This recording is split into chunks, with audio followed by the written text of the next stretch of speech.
RC News avec Isabelle Ruiz, émission du matin.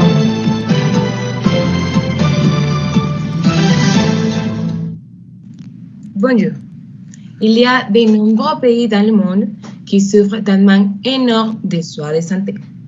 Quelques 800 millions de personnes n'ont pas du tout accès à un système de soins de santé. Malheureusement, les soins de santé ne sont pas disponibles dans toutes les régions du monde.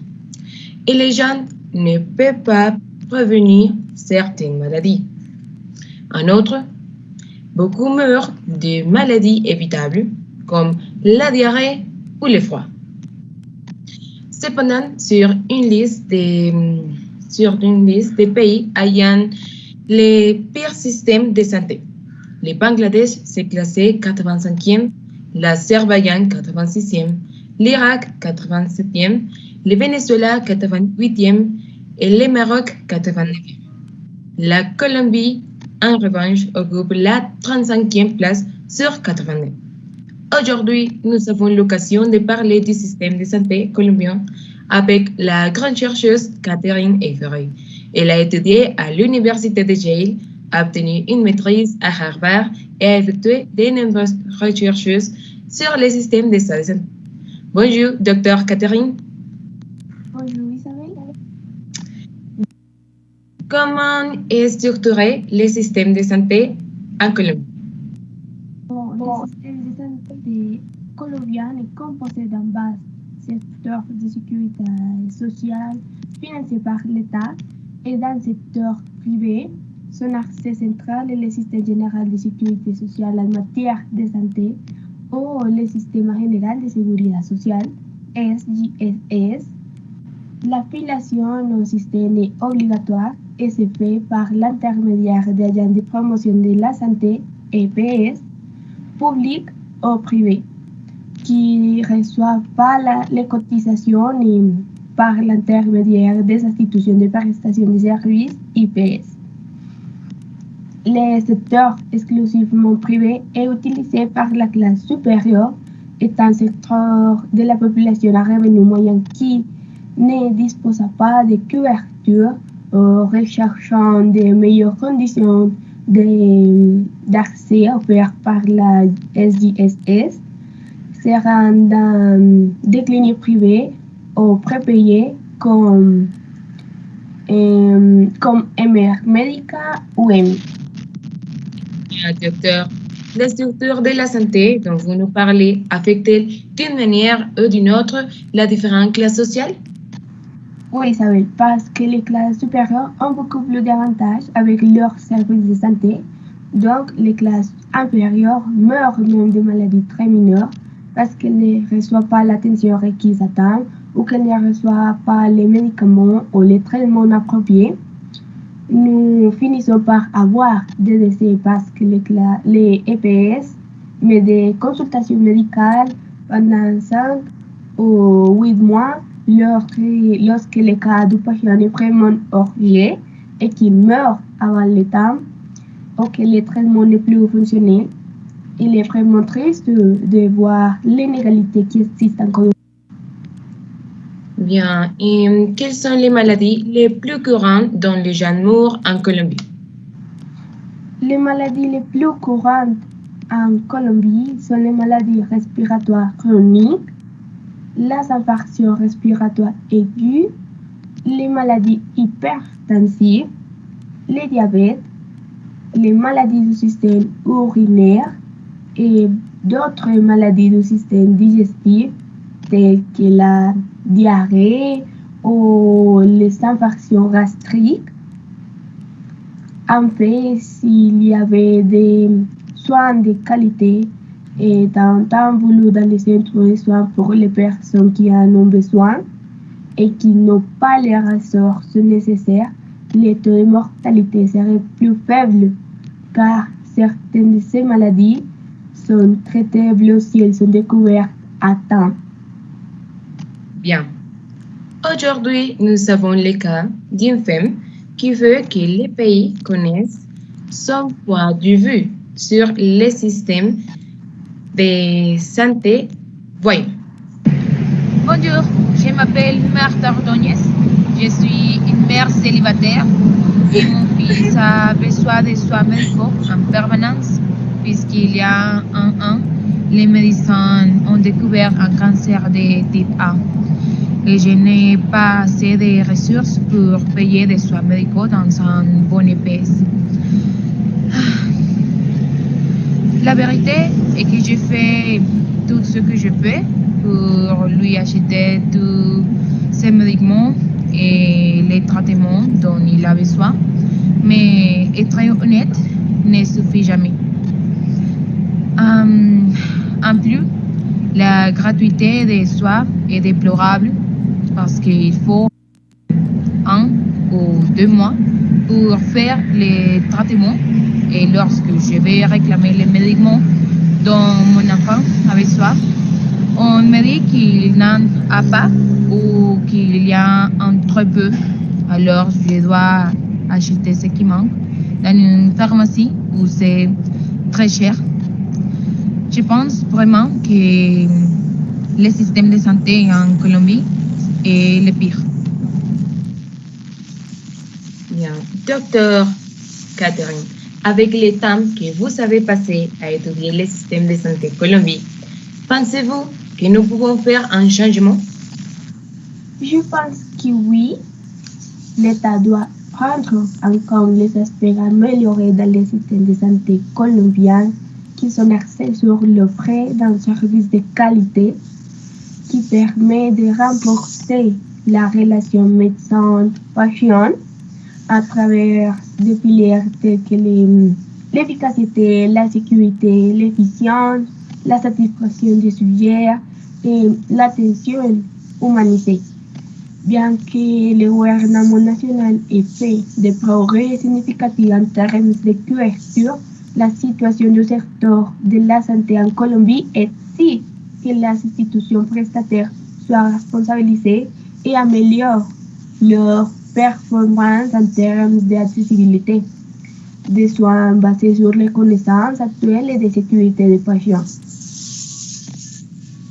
Merci beaucoup, docteur Catherine Avery, d'avoir répondu à nos questions.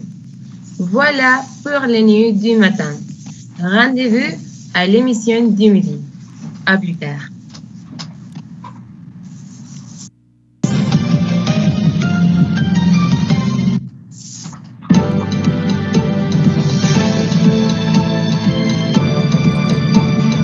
RC News avec Natalia Garzón, émission de midi.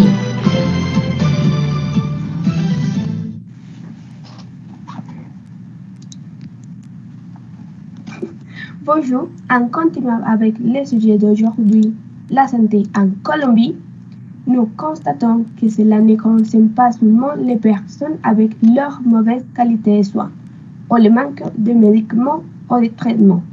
C'est un problème qui touche même les médecins, les chirurgiens et les infirmières. Pour répondre à quelques questions, voici le docteur et chirurgien général Miranda Sloan, qui a étudié à l'université Johns Hopkins et a fait sa spécialité à l'université Columbia, tout en étant l'un des meilleurs chirurgiens du monde. Bienvenue, docteur Miranda Sloan. Bonjour, Natalia.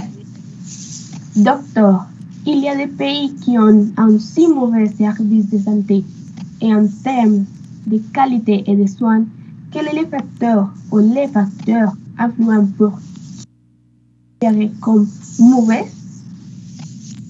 En fait, il y a différentes raisons, mais la plus influente est le manque de ressources. Parce que dans les hôpitaux publics des pays où les soins de santé sont les plus mauvais, il y a peu de lits pour les patients, peu de médicaments, un manque de personnel médical et d'autres personnes qui contribuent à maintenir les hôpitaux en bon état. Par exemple, à l'hôpital de Mangaralto en Équateur, lorsque nombreuses personnes se rendent dans les mêmes centres médicaux, elles ne peuvent pas recevoir les soins appropriés parce qu'il n'y a vraiment pas assez d'outils pour apporter une aide rapide à toutes les personnes. Ensuite, par manque de ressources dans les hôpitaux, les médecins doivent chercher des traitements moins chers et par conséquent les gens meurent. C'est en partie vrai, parce que dans plusieurs cas, en tant que médecin, nous ne pouvons pas offrir aux patients tout ce dont il a besoin. Car même si nous sommes médecins, les gens ne peuvent pas oublier que nous sommes des employés. C'est-à-dire qu'il y a toujours quelqu'un qui nous dit juste que nous pouvons aider une personne en termes de médicaments et de visites chez les spécialistes. Dans le cas des médecins qui travaillent pour un EPS, ce sont eux qui disent combien de ressources il y a pour chaque personne. Et dans le cas de la santé publique, cela dépend de l'argent que l'État envoie aux différents centres hospitaliers. Cependant, ce que font de nombreux médecins, c'est demander aux patients s'ils peuvent payer un médicament que PS ne lui donnera pas et si est possible pour lui de le payer, nous lui indiquons les noms et la quantité de médicaments qu'il doit prendre. Mais faire cela pour la guilde des médecins est scandaleux, étant donné que nous estimons avoir violé les sermons que nous avons prêtés lorsque nous avons commencé à pratiquer la médecine. D'accord. Comme vous, docteur Miranda Sloan, nous parlons de ces situations qui surviennent avec les manques de ressources. Une de nos téléspectatrices nous a envoyé son cas sur la façon dont ce manque de ressources l'affectait d'une manière personnelle et familiale. Voyons. Bonjour, je m'appelle Clara Martin. L'année dernière, mon mari Georges est mort d'une tumeur au cerveau qui avait reçu pendant longtemps et n'avait jamais été détectée à temps. Tout a commencé à cause du mal de tête et les médecins lui ont dit que c'était normal, qu'il ne pouvait pas faire d'examen parce qu'il était trop cher et qu'il n'avait pas les moyens de le faire gratuitement et que si c'était le cas, il fallait attendre un an. Sa tumeur s'est développée de plus en plus et elle affectait déjà certaines de ses fonctions. Il ne voyait, il ne parlait pas bien. Un jour, un médecin a demandé une tomographie. Nous avons vendu certains de nos biens afin de payer la tomographie et de rire. Après des semaines d'attente du résultat, tout allait mal. Sa tumeur avait trop progressé et il était à risque de se faire opérer. Il a passé ses derniers jours ensemble, mais si l'hôpital avait eu les moyens de faire l'examen médical à mon mari, à mon Georges, serait avec moi.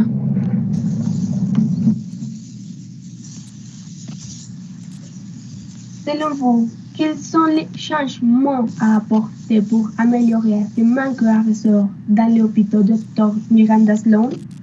Je pense que nous pourrions commencer par offrir la carrière médicale gratuitement et de cette façon, plus de personnes pourraient accéder à cette carrière et il y aurait plus de personnel médical. D'autres exemples, et d'autre part, l'ensemble du concept de l'EPS devrait être réformé afin qu'il puisse fournir aux patients tout ce dont ils ont besoin. En termes de santé publique, il convient d'allouer davantage de ressources que celles qui sont actuellement envoyées pour améliorer la qualité de la santé. Merci beaucoup, Dr. Miranda Sloan, d'avoir répondu à nos questions. Voilà pour les news de midi. Rendez-vous à l'émission de la nuit. À plus tard.